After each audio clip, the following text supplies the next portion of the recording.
বলা হয়ে থাকে আগুন আবিষ্কারের সাথে সাথে সভ্যতার সূচনা হয়েছিল, আর চাকা সেই সভ্যতাকে দিয়েছে গতি। চাকা আবিষ্কারের পর মানুষের জীবনযাত্রায় আসে আমূল পরিবর্তন। মানুষ ছড়িয়ে পড়তে শুরু করে পৃথিবীর এক প্রান্ত থেকে আরেক প্রান্তরে। তবে এর মাঝেও ছিল কিছু প্রতিবন্ধকতা। অমসৃণ চাকা মানুষের গতিকে করেছিল ধীর। তবে মানুষ থেমে থাকেনি, নিরন্তর চেষ্টা করে গেছে চাকায় গতি ফিরিয়ে আনতে। অবশেষে 19 শতকের মাঝামাঝি সময়ে Robert William Thomson pneumatic tyre আবিষ্কার করেন। তবে বাণিজ্যিকভাবে টায়ার উৎপাদন শুরু হয় 19 শতকের শেষ দিকে। মানুষের ছুটে চলার গতি বেড়ে যায় বহু গুণে। ক্রমবর্ধমান টায়ারের চাহিদা মেটাতে এবং যুগের সাথে তাল মিলিয়ে আধুনিক টায়ারের প্রতিশ্রুতি নিয়ে 1972 সালে ভারতে যাত্রা শুরু করে অ্যাপোলো টায়ার্স লিমিটেড। ধীরে ধীরে ভারতের বাজারে টায়ারের চাহিদা মিটিয়ে অ্যাপোলো টায়ার্স ছড়িয়ে পড়ে সারা বিশ্বে। বিশ্বব্যাপী 7টি ম্যানুফ্যাকচারিং প্ল্যান্ট, 2টি রিসার্চ অ্যান্ড ডেভেলপমেন্ট সেন্টার নিয়ে 100টিরও বেশি দেশের মানুষের কাছে পৌঁছে গেছে অ্যাপোলো টায়ার্স। বিশ্বের অন্যতম সফল টায়ার ব্র্যান্ড হিসেবে নিজেকে প্রতিষ্ঠিত করে অবশেষে 2010 সালে বাংলাদেশে যাত্রা শুরু করে অ্যাপোলো টায়ার্স। ডিজিটাল বাংলাদেশ আর অ্যাপোলো টায়ার্সের একসাথে যাত্রা ছিল একটি অসাধারণ মাইল ফলক।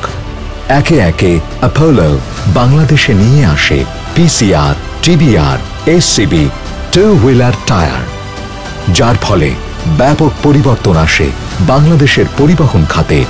বাস, ট্রাক, পিকআপের মতো ভারী যানবাহনগুলো ফিরে পায় তাদের সুষম পথ চলার নিশ্চয়তা।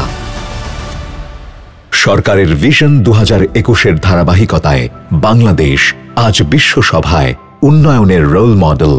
অর্থনৈতিক ও আর্থসামাজিক অগ্রগতির কারণ হচ্ছে বাংলাদেশের অসাধারণ সড়ক যোগাযোগ ব্যবস্থা। গড়ে উঠেছে স্বপ্নের পদ্মা সেতু। মহাসড়কগুলো রূপান্তরিত হয়েছে 4 লেন থেকে 8 লেনে। দেশের আর্থসামাজিক এই উন্নয়নে মহাসড়কে মসৃণ যোগাযোগের অন্যতম মাধ্যম হয়ে সাথে ছিল অ্যাপোলো টায়ার্স। বাংলাদেশের অর্থনৈতিক অগ্রযাত্রাকে আরও গতিশীল করতে 2019 সালে সরাসরি বাংলাদেশে নিজেদের অফিসের যাত্রা শুরু করে অ্যাপোলো টায়ার্স।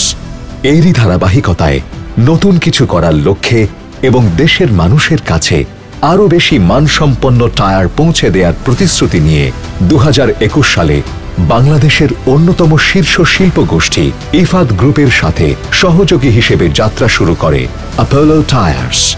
ইফাদ মোটরসের মাধ্যমে দেশের প্রতিটি প্রান্তরে পৌঁছে যাবে বিশ্বের অন্যতম সেরা টায়ার অ্যাপোলো টায়ার্স। বাংলাদেশের আর্থসামাজিক অবস্থানকে আরও দৃঢ় করে গড়ে তোলার পরিকল্পনার অংশ হিসেবে 2041 সালের মধ্যে বাংলাদেশের লক্ষ্য শিল্পায়নের মাধ্যমে উচ্চ আয়ের মর্যাদা অর্জন। এরই ধারাবাহিকতায় বাংলাদেশ যুক্ত হতে চলেছে এশিয়ান হাইওয়ে প্রকল্পে, যার মাধ্যমে বাংলাদেশের সাথে চীন, ভারত, নেপাল, ভুটান, মিয়ানমার ও থাইল্যান্ডের সড়কপথে যোগাযোগ স্থাপন হবে। বৃদ্ধি পাবে ব্যবসা বাণিজ্য, রপ্তানি ও যাত্রী পরিবহন। ব্যাপক উন্নয়নের পথে এগিয়ে যাবে দেশ। বাংলাদেশের ভিশন 2041 পূরণের লক্ষ্যে সড়ক যাতায়াত ও পরিবহন খাতের সহযোগী হয়ে পাশে থাকার প্রতিশ্রুতি নিয়ে এগিয়ে যাচ্ছে অ্যাপোলো টায়ার্স।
অ্যাপোলো বিশ্বাস করে উইনিং অ্যাগেইনস্ট অডস। ঠিক যেমন বাংলাদেশের মানুষ সকল প্রতিকূলতার বিরুদ্ধে গিয়ে বিশ্বাস স্থাপন করেছিল স্বাধীনতায়, স্বপ্ন দেখেছিল সমৃদ্ধ এক নতুন দেশের, এমনই সমৃদ্ধ বাংলাদেশ গড়ে তোলার লক্ষ্যে বন্ধু হয়ে দৃঢ় প্রত্যয়ে পাশে থাকার স্বপ্ন দেখে অ্যাপোলো টায়ার্স।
আসুন দেশ ও নিজেদের উন্নয়নের লক্ষ্যে একসাথে পথ চলি, একসাথে এগিয়ে যাই বহুদূর।